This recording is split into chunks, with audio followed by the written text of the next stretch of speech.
Assalamualaikum warahmatullahi wabarakatuh. Salam. Alhamdulillah, nahmaduhu wa nasta'inuhu wa nastaghfiruh wa na'udzu billahi min syururi anfusina wa sayyiati a'malina may yahdihillah fala mudhillalah wa may yudlil fala hadiyalah. Asyhadu an la ilaha illallah wahdahu la syarikalah wa asyhadu anna Muhammadan abduhu wa rasuluh la nabiyya ba'dah wa ba'd. Para pemerhati roja, kaum muslimin dan muslimat rahimani wa rahimakumullah. Alhamdulillah, segala puji hanyalah milik Allah Rabb semesta alam. Salawat dan salam atas Nabi kita Muhammad sallallahu alaihi wasallam, atas keluarga beliau, sahabat beliau dan umat beliau sampai hari kemudian. Para pemerhati roja, kaum muslimin dan muslimat, a'azani Allah wa iyyakum jami'an. Kita kembali bertemu di kajian Islam ilmiah, masih bersama buku Mencetak Generasi Robbani. Ya, kita sampai pada bab lampiran, kisah-kisah yang patut kita sampaikan atau kita ceritakan atau kita ambil pelajaran, ya, untuk anak-anak kita tentunya, ya. Di antaranya adalah kisah ya 3 orang dari kalangan ataupun 3 orang Bani Israel, ya. Ini kisah mengandung banyak sekali faidah.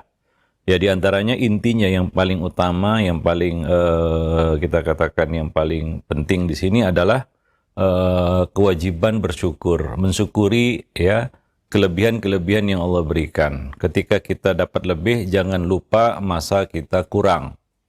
Ya, nah ini penting ya, mendidik anak, menanamkan dalam diri mereka ya jiwa bersyukur, menjadi hamba yang bersyukur, ya, menerima ya karunia Allah Subhanahu wa taala ya dengan rasa syukur hingga ia bisa memanfaatkan segala kelebihan itu untuk kebaikan, ya, karena tidak semua orang Allah kasih kelebihan digunakan untuk kebaikan. Ya, banyak juga yang menggunakannya untuk kejahatan dan keburukan. Nah, ini satu pelajaran yang disampaikan Nabi, ya, diambil, dipetik dari kisah Bani Israel, yaitu kisah 3 orang Bani Israel. Nabi bercerita, Nabi berkata, ya, dahulu ada 3 orang Bani Israel.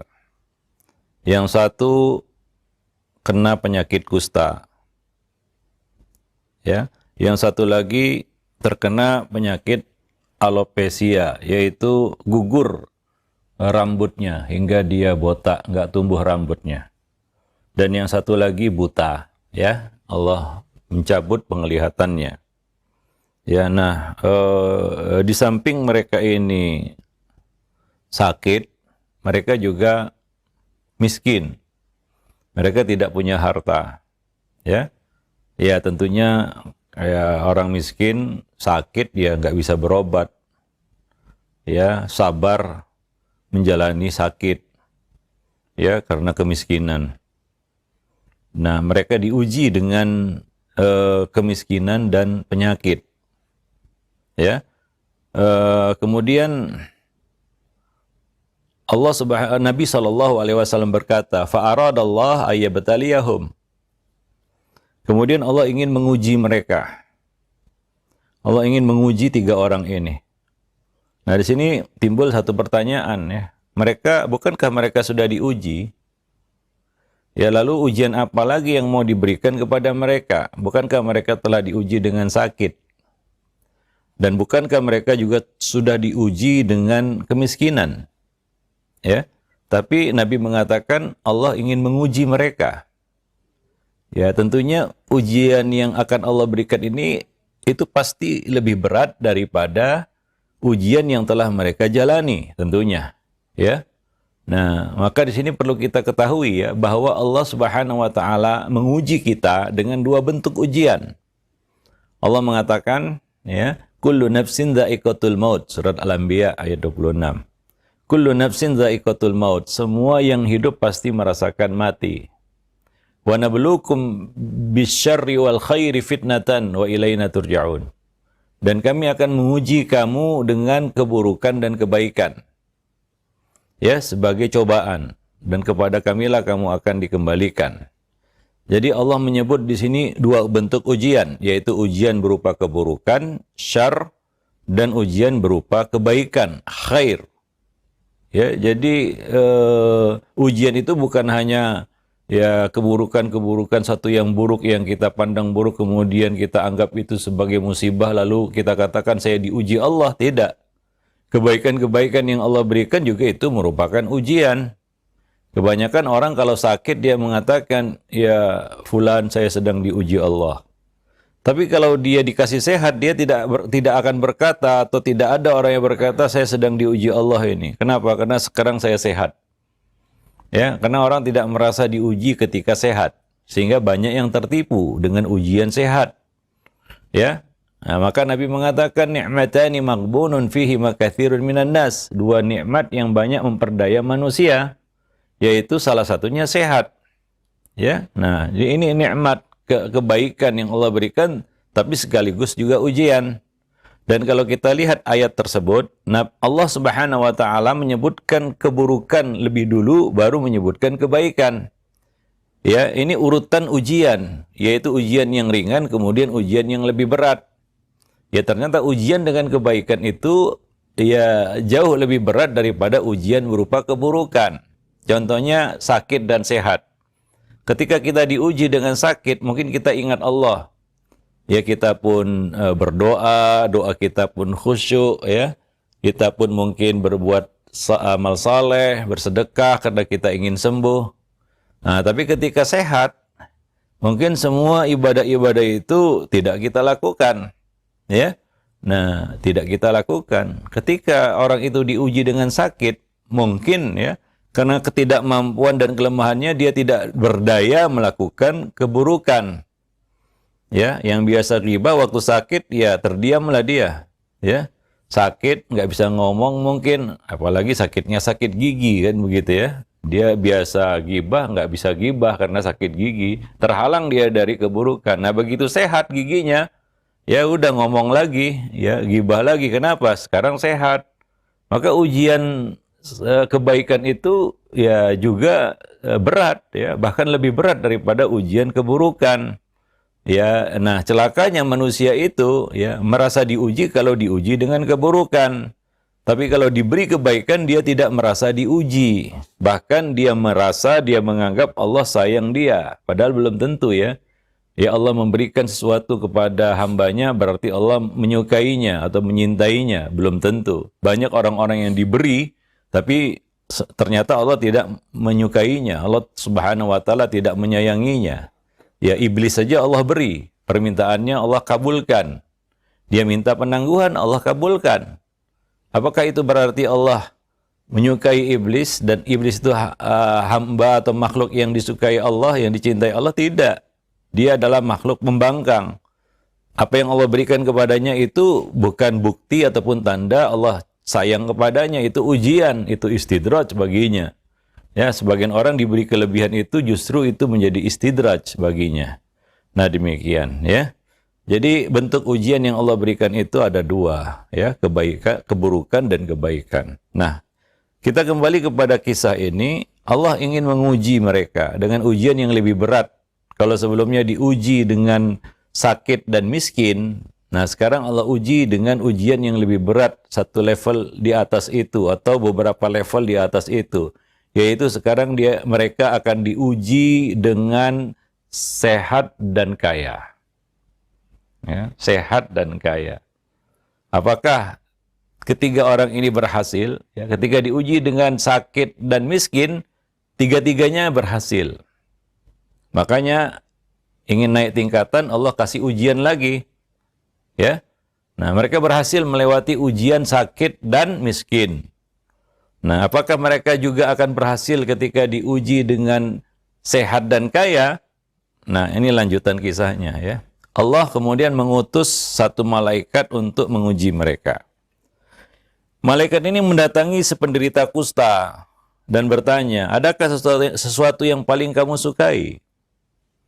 Maka ia pun menjawab, saya suka kulit yang bagus dan mulus, sembuh dari penyakit yang membuat orang lain jijik terhadapku, orang lain menjauhiku. Malaikat itu bertanya lagi, harta apa yang paling kamu sukai? Ia menjawab, unta. Maka malaikat itu pun memberi seekor unta yang bunting, ya, unta betina yang bunting, dan berkata semoga Allah, ya, memberi keberkahan padanya. Ya, dan malaikat itu mengusap, ya, tubuhnya sehingga, ya, ia pun sembuh dari sakitnya sekarang. Ya, dia sembuh dari sakitnya. Kemudian malaikat itu menemui si botak, ya, yang kena penyakit alopecia, yaitu pada kepalanya hingga gundul, ya, gugur rambutnya. Bertanya dengan pertanyaan yang sama, adakah sesuatu yang paling kamu inginkan? Maka ia menjawab, ya, dia menjawab, ya, rambut yang bagus dan bisa sembuh dari penyakit yang membuat orang lain jijik terhadapku. Ya, maka malaikat itu mengusap tubuhnya seperti yang pertama juga, diusap tubuhnya sehingga penyakit yang dideritanya itu sembuh. Bahkan sekarang dia dianugerahi rambut yang bagus. Ya, yang pertama tadi dia diberi kesembuhan sehingga sekarang kulitnya mulus.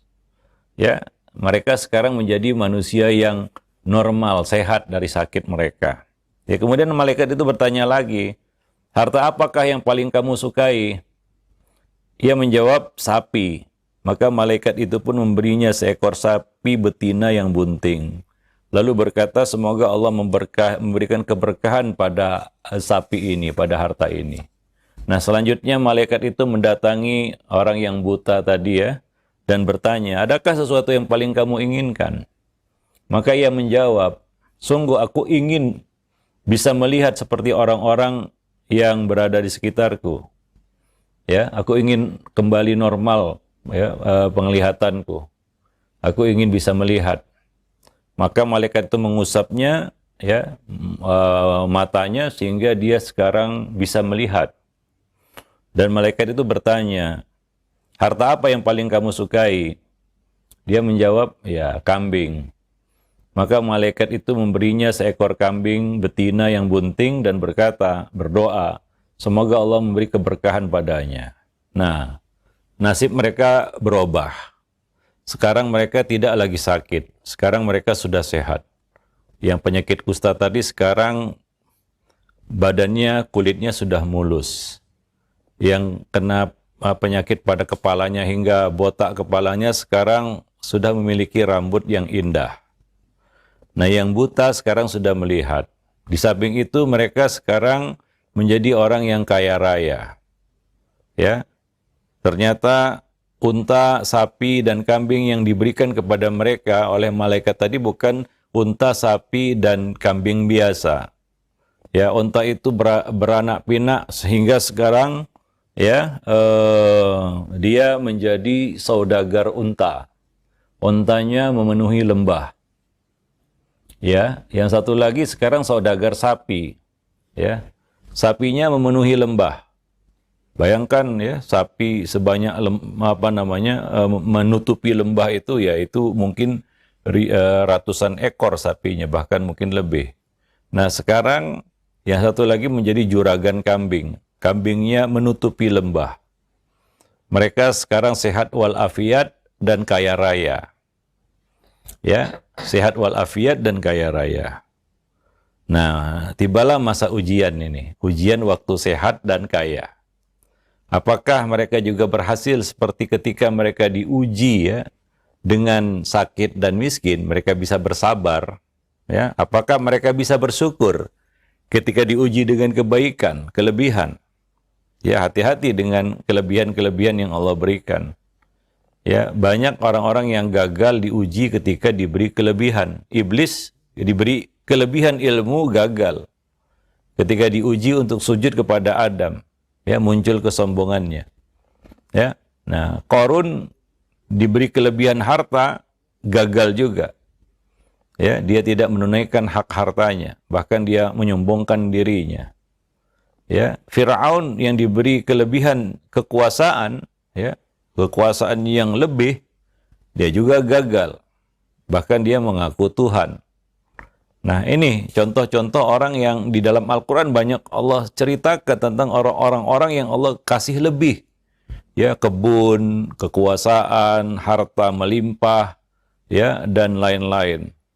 Kelebihan-kelebihan yang Allah berikan kepada mereka. Ya, tapi ternyata kelebihan itu, ingat ya, nabluukum bil khairi bisyarri wal khairi fitnatan, sebagai cobaan. Ya, apakah kita mampu memikul amanah, yaitu kelebihan-kelebihan yang Allah berikan kepada kita. Nah, demikian. Maka tibalah waktu ujian ini. Malaikat itu pun mendatangi orang yang dahulu menderita penyakit kusta. Ya. Dalam kondisi seperti mereka dulu. Ya, apakah mereka ingat masa-masa mereka susah, masa-masa mereka sakit, masa-masa mereka miskin? Ingat ya, segala kelebihan yang kita miliki sekarang ini dulu nggak ada. Kalau kita kuat, dulu kita lemah. Kalau sekarang kita kaya, dulu kita miskin, nggak punya apa-apa. Kalau kita pintar, dulu kita bodoh, jahil, nggak tahu apa-apa. Ya, kalau kita sekarang kaya, maka dulu kita miskin, nggak punya apa-apa. Kalau sekarang kedudukan kita tinggi, ingat dulu kita makhluk yang nggak berdaya.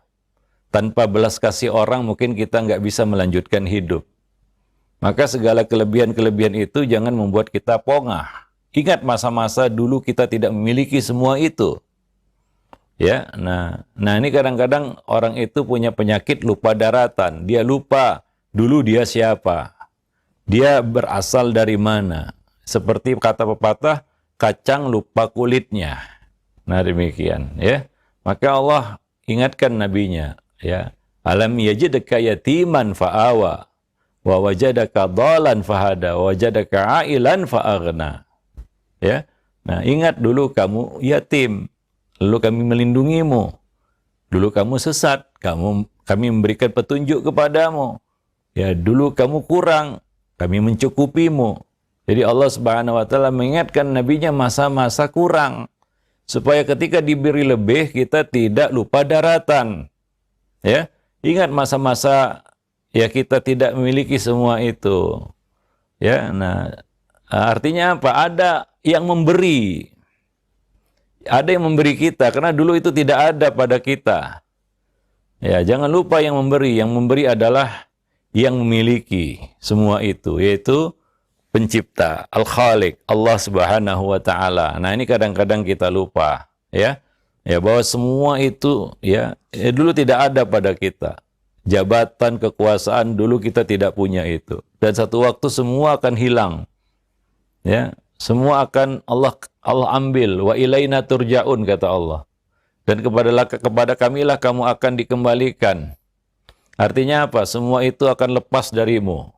Di padang mahsyar nanti kita dibangkitkan tidak membawa apapun dari benda-benda dunia.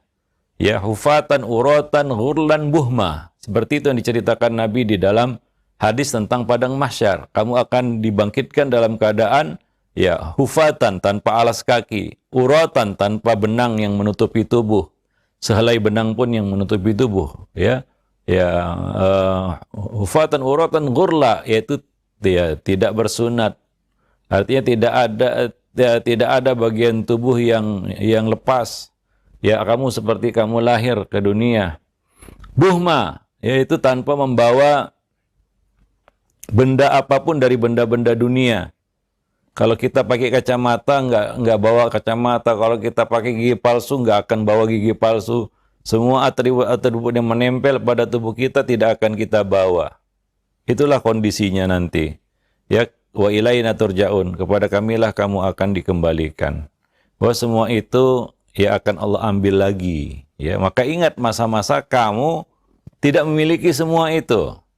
Ya, supaya kita bisa mensyukuri nikmat-nikmat yang Allah berikan, bisa memanfaatkan kelebihan-kelebihan yang Allah berikan untuk berbuat baik, ya, untuk kebaikan. Nah, malaikat itu mendatangi orang yang dulu menderita penyakit kusta dalam kondisi seperti dia dulu, seraya memelas dan berkata, aku ini seorang miskin yang kehabisan bekal dalam perjalanan. Ya, kalau bukan karena Allah dan dengan bantuanmu aku tidak bisa melanjutkan perjalanan. Maka aku minta kepadamu, demi Allah yang telah memberimu warna kulit yang indah, ya, warna yang indah, kulit yang bagus, harta yang melimpah berupa unta yang sangat banyak. Sudikah kiranya kamu membantuku dengan memberi seekor unta saja? Dari sekian banyak onta yang menutupi lembah itu, satu ekor saja. Ya, nah maka saudagar onta ini menjawab, enak aja nggak bisa katanya. Ya, nggak bisa. Saya susah payah mendapatkan ini semua. Ya, lalu kamu datang minta, seenaknya minta, nggak bisa katanya. Maka malaikat itu berkata, sepertinya aku mengenalmu. Ya, malaikat ini mengingatkan ya orang ini. Sepertinya aku mengenalmu. Bukankah dahulu kamu ini terkena kusta yang menyebabkan orang merasa jijik? Dan kamu juga seorang miskin. Kemudian Allah memberi kekayaan ini kepadamu, memberikan kesembuhan, kesehatan. Maka ia menjawab, bukan, aku mewarisi hartaku dari nenek moyangku. Dia mengkufuri nikmat, dia mengingkari nikmat. Ya, seperti Qarun juga, dia mengatakan, innama utitu ala ilmin indi, aku mendapatkan semua ini karena ilmu yang aku miliki. Aku susah payah ya mendapatkan kekayaan ini. Banting tulang, peras keringat. Kamu enak aja minta. Demikianlah ya. Dia nggak mau berbagi ya kelebihan yang Allah berikan kepadanya. Dia lupa dulu dia sakit seperti itu. Dulu dia miskin seperti orang yang datang itu. Maka malaikat itu berkata, jika kamu dusta, maka semoga Allah mengembalikanmu pada keadaan semula. Ya, Allah akan mengembalikanmu pada keadaan semula. Ya, nah akhirnya ia menjadi miskin dan menderita kusta lagi. Ya, seperti keadaannya semula. Ya, hartanya musnah. Ya, harta yang kita miliki itu bisa musnah dalam sekejap. Ya, banyak kita lihat orang-orang yang mendadak miskin ya. Artinya mendadak melarat ya. Ya tiba-tiba diuji dengan sakit. Ya, padahal sebelumnya mungkin dia menyombongkan kesehatannya, kekuatannya seolah-olah dia manusia nggak pernah sakit. Ya, dan dia merasa kalaupun sakit aku bisa berobat karena aku punya harta yang banyak. Ya, lalu Allah kasih dia sakit yang menguras hartanya. Dan walaupun hartanya sudah terkuras, sakitnya belum sembuh juga. Ujung-ujungnya mati. Ya, banyak ya orang-orang yang diuji dengan itu karena mungkin dia kufur nikmat. Ya, seperti orang ini, dia kufur nikmat. Dia mengingkari nikmat-nikmat yang telah Allah berikan kepadanya. Maka sekarang keadaannya kembali lagi seperti semula. Ya, dia gagal ketika diuji dengan sehat dan kaya, ya, sehat dan kaya. Nah, sudah itu malaikat mendatangi orang yang dahulu botak, ya, dengan menjelma dalam bentuk fisik seperti dirinya. Ya, botak, sakit kepalanya, ya, orang-orang mungkin jijik melihat ya penampilannya dan memelas kepadanya seperti yang dikatakan kepada orang yang dahulu ya menderita kusta itu. Yaitu apa? Saya ini orang miskin, perlu bantuan, terputus dari perjalanan. Bisakah kamu memberikan seekor sapi saja dari ya sapi-sapi yang menutupi lembah itu, satu ekor saja? Maka dia mengatakan, nggak bisa. Enak saja. Saya dapatkan ini semua hasil jerih payah saya. Ini adalah warisan yang aku warisi. Ya, dia mengingkari nikmat Allah Subhanahu wa taala. Maka orang itu malaikat ini berkata, bukan aku sepertinya aku mengenal dirimu. Bukankah kamu dulu adalah orang yang berpenyakit alopecia ataupun penyakit pada kepalanya itu dan miskin? Nah, kemudian malaikat itu berkata, jika kamu dusta, ya kamu katakan ini adalah hasil jerih payahmu, warisan dari nenek moyangmu, ya. Kalau kamu dusta, maka semoga Allah mengembalikanmu pada keadaan semula. Ya, nah ya dia dusta ini.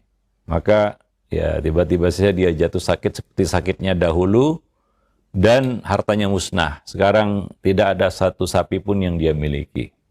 Ya kalau Allah berkehendak ya untuk melenyapkan semua harta kekayaan 7 turunan bahkan yang kita miliki itu dalam sekejap saja.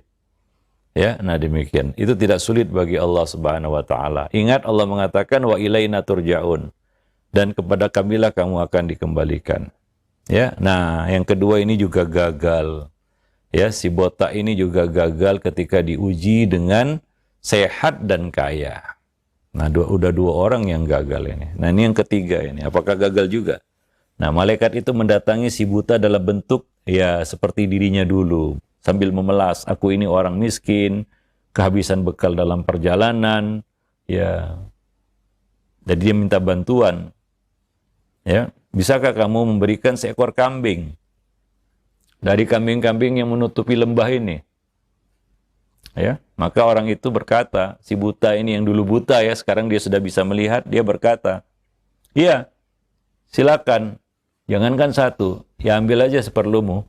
Aku dahulu adalah seorang yang buta, lalu Allah menyembuhkan kebutaan ini. Ya, dulu aku miskin, kemudian Allah memberikan semua harta ini. Ya, maka ambillah olehmu mana saja yang kamu suka dari harta ini, dan tinggalkan yang tidak kamu suka. Ya, demi Allah hari ini aku tidak akan menghalangimu mengambil sesuatu dariku karena Allah. Lillah.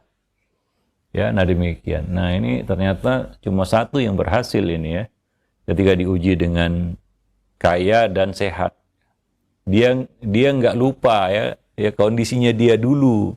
Dulu dia juga penyakitan, dulu dia nggak bisa ngelihat, dulu dia juga miskin. Nah, sekarang dia sudah bisa melihat. Ya, kemudian hartanya melimpah, dia tidak lupa. Ya, dia tidak kufur nikmat.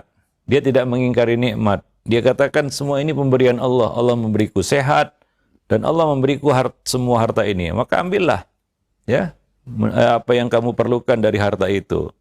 Nah, demikian. Maka malaikat itu mengatakan, sudah cukup ya. Simpanlah kembali hartamu. Tidak perlu kamu berikan kepadaku. Ya, sungguh kamu sedang diuji dan akhirnya kamu lulus. Sedangkan dua orang sebelumnya itu gagal. Nah, demikian ya. Jadi persentasenya kalau 3 orang tadi ya, kalau kita bagi 100%, ya 60% orang itu gagal ketika diuji dengan kelebihan. Cuma sedikit ya, 30% lah yang mungkin ya lulus dan berhasil melewati ujian berupa kelebihan. Ya, sehat, kaya, ya, kemudian kedudukan tinggi ya dan sebagainya. Banyak orang dulu dia ya bukan apa-apa, ya rakyat jelata, melarat.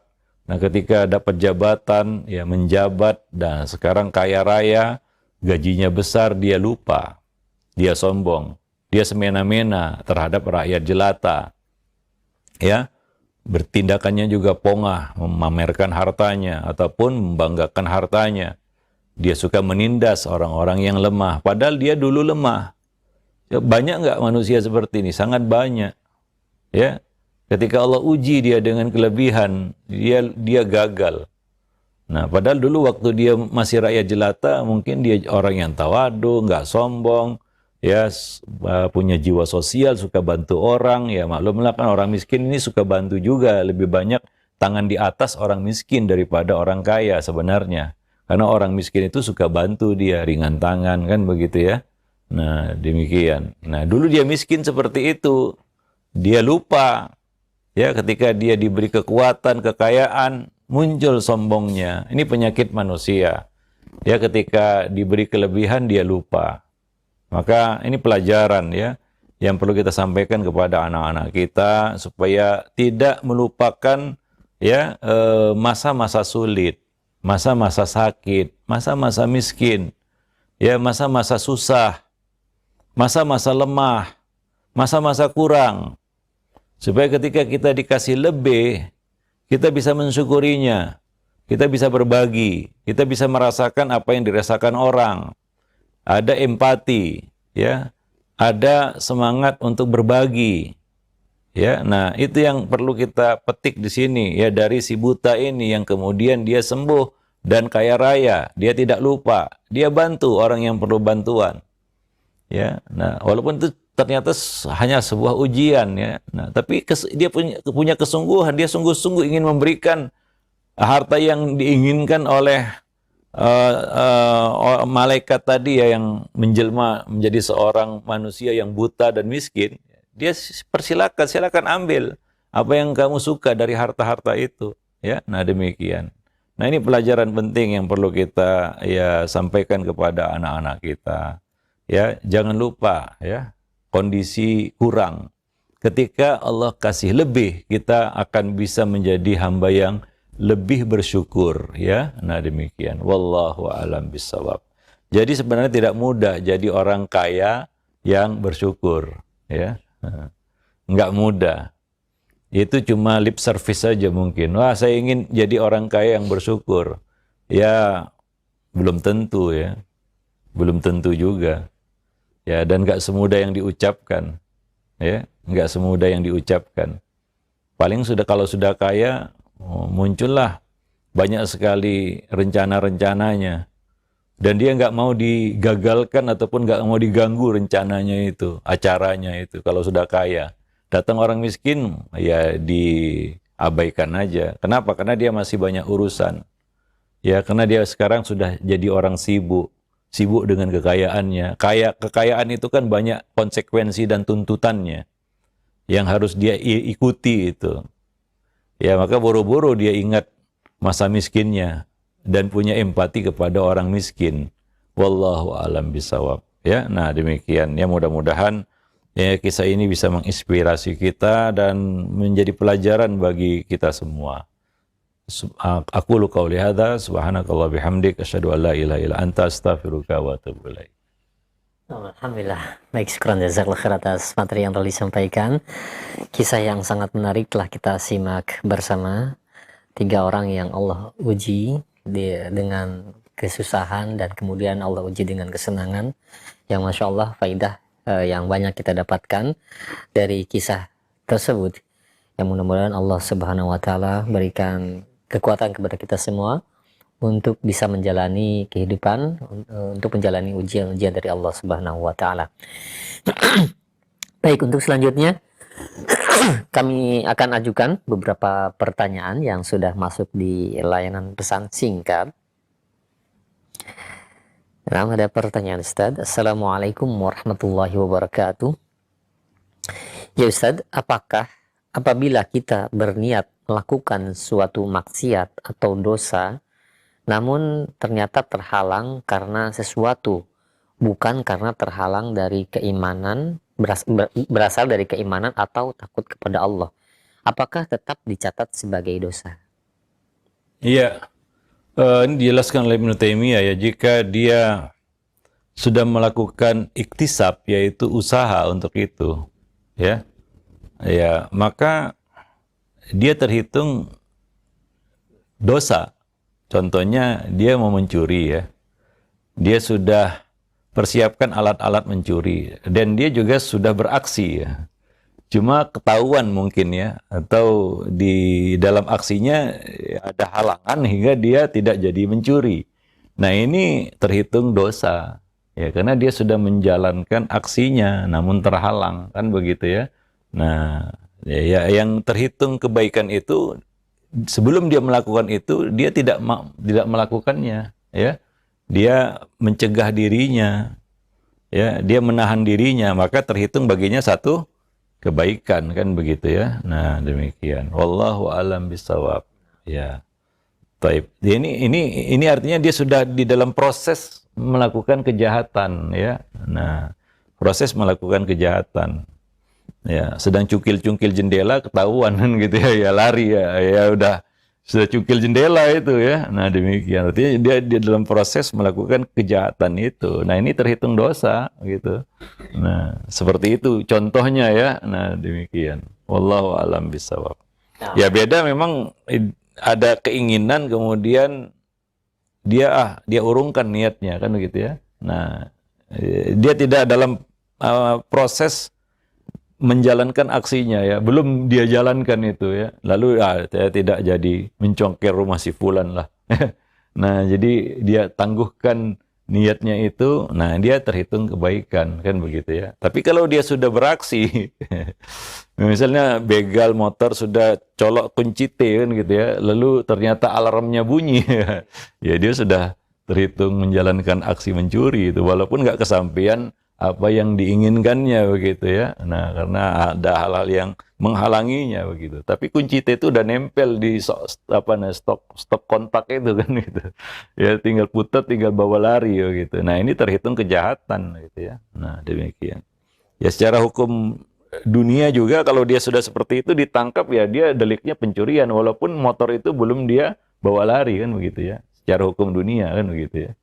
Nah, tapi kalau dia nggak melakukannya, dia masih di rumah, ya nggak mungkin dia ditangkap polisi karena ada niat mau mencuri kan begitu ya. Nah, demikian. Wallahu a'lam bishawab. Nah, baik. Alhamdulillah. Tapi kalau sudah di atas motor ya, udah masuk kunci T itu, tinggal bawa lari ketahuan atau alarmnya bunyi ya tangkap polisi juga itu kan gitu. Ya gol juga, masuk penjara juga dia. Salah, dia dianggap salah kan gitu ya. Nah, itu ya dianggap dosa juga di dalam ya Islam gitu ya. Secara hitungan akhiratnya juga dia berdosa itu kalau udah seperti itu. Nah, seperti itu yang dijelaskan oleh Ibn Taimiyah ya bahwa kalau dia dalam proses melakukan kejahatan itu maka dia dianggap buat jahat. Nah, demikian wallahu a'lam bishawab.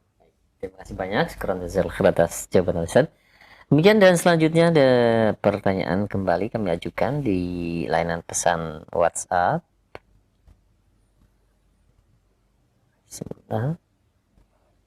Ustaz, bagaimana cara menghadapi seorang suami yang sangat malas sekali untuk mencari nafkah atau menghidupi keluarganya?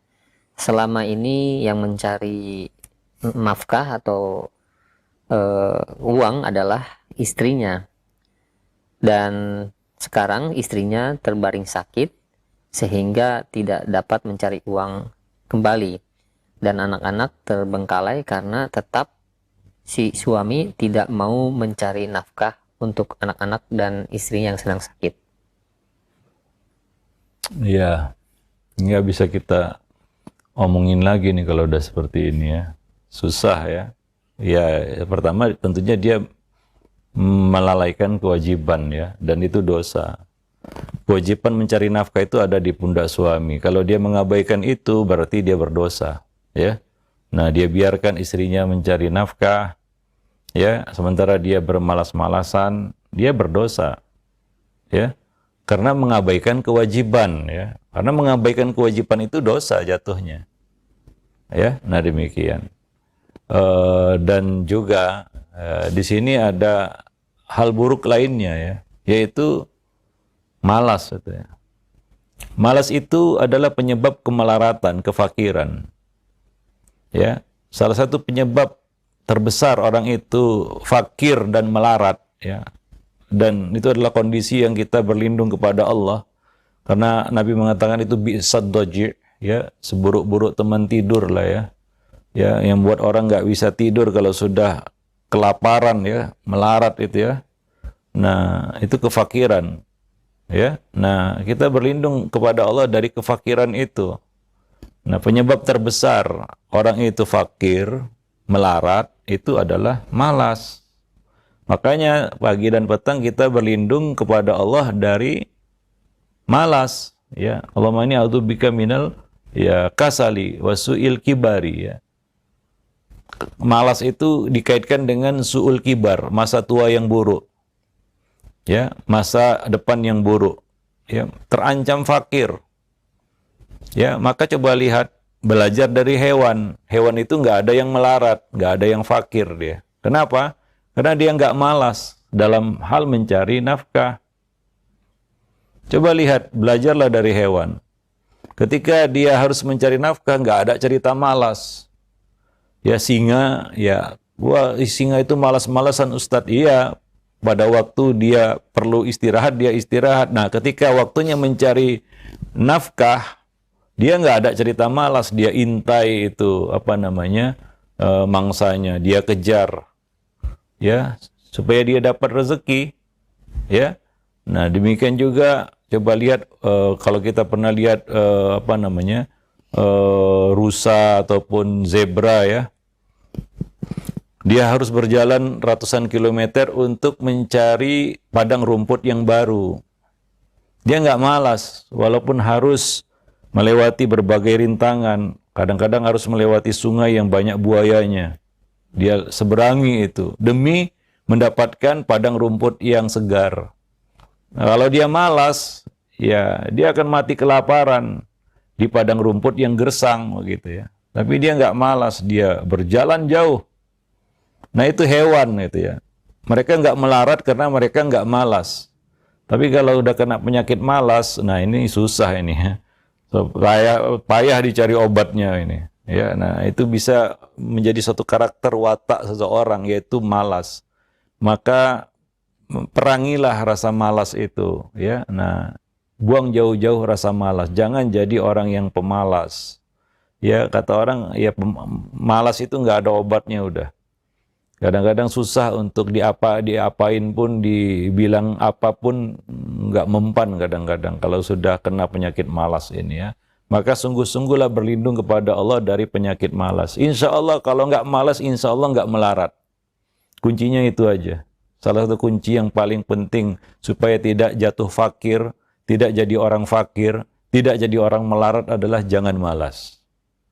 Ya, nah belajar dari burung itu, pagi pergi perutnya kosong, pulang dia sudah membawa ya makanan, perutnya kenyang. Ya dia bisa bawa untuk anak-anaknya.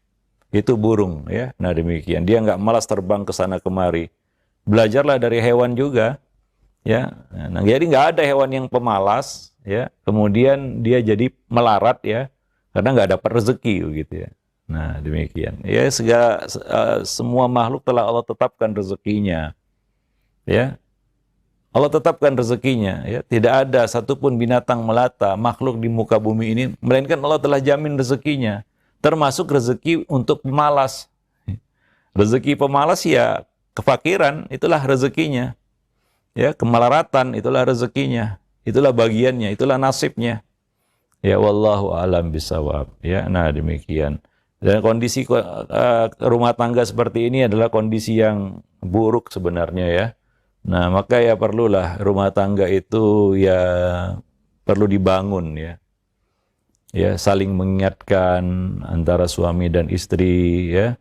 Saling menguatkan, ya, karena itu kerjasama dua orang. Membangun keluarga, membangun rumah tangga itu kerjasama dua orang yang ya berbeda jenis kelamin, berbeda juga ya segala kelebihan dan kekurangan yang Allah berikan kepada mereka berdua untuk saling bisa menutupi, ya. Nah, tapi kalau ada yang pincang, nah ini yang susah, ya. Nah demikian, wallahu alam bisawab. Ya mudah-mudahan yang malas sembuh dari malasnya, kan begitu ya. Ya, dan yang sakit sembuh dari sakitnya. Dan ya cobalah ya merajut asa kembali membangun rumah tangga. Ya, ya kalau perlu ya mungkin udah berantakan bangun lagi dari nol, kan begitu. Wallahu alam bisawab. Ya, nah demikian. Alhamdulillah, baik, syukran jazakallahu khair atas jawaban dan nasihatnya. Demikian, dan jawaban tadi merupakan jawaban dari pertanyaan yang lainnya yang senada. Baik, selanjutnya kami ajukan kembali ada pertanyaan. Nah, ya Ustaz, bagaimana cara mengembalikan nikmat yang dahulu pernah Allah berikan kepada kita, namun kemudian kita sadar nikmat tersebut hilang karena dosa-dosa kita?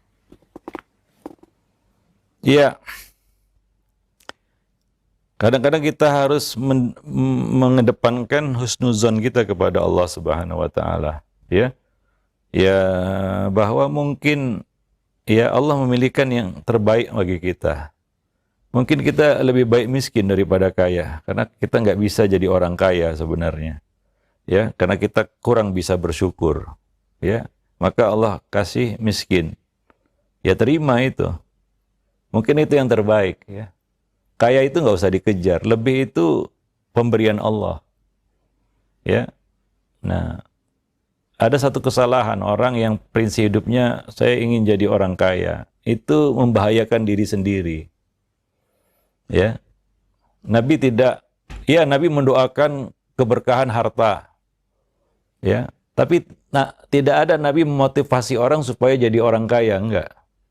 Mendoakan dia mudah-mudahan banyak hartanya. Iya, doa, harapan ya. Doa kepada Allah diberi keberkahan pada hartanya.